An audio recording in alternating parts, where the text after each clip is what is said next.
Mga bossing, ito yung mini driving light natin, small but terrible. Ito yung lighter na Cricket mga bossing, no? Pag kung papantay mo sila, ipis lang.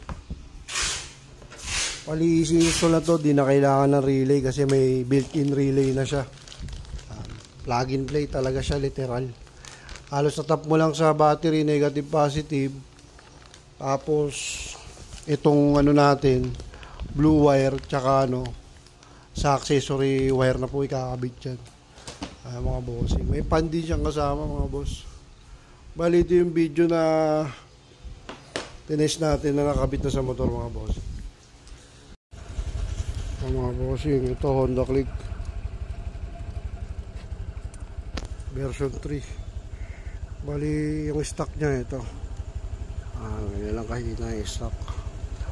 So ito naman yung mini driving light natin. Ito yung switch niya mga bossing.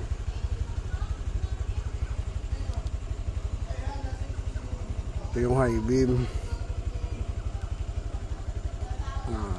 low beam tsaka high beam kasama. Pwede rin ito mag passing light gamit yung busina. Ito yung ano, walang passing. Ito naman yung may passing. Pwede wala.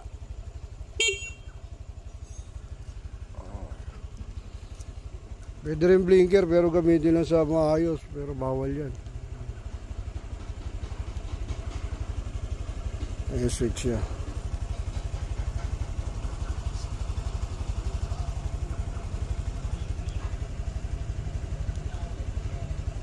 Grabe po, napakalakas. Pwede magkasama yung dilaw tsaka puti.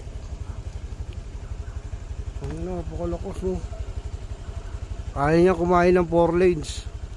Hindi naman nakakasilaw yung low beam.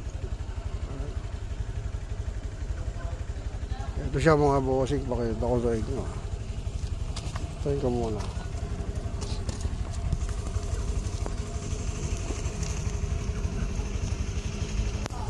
Maliit lang.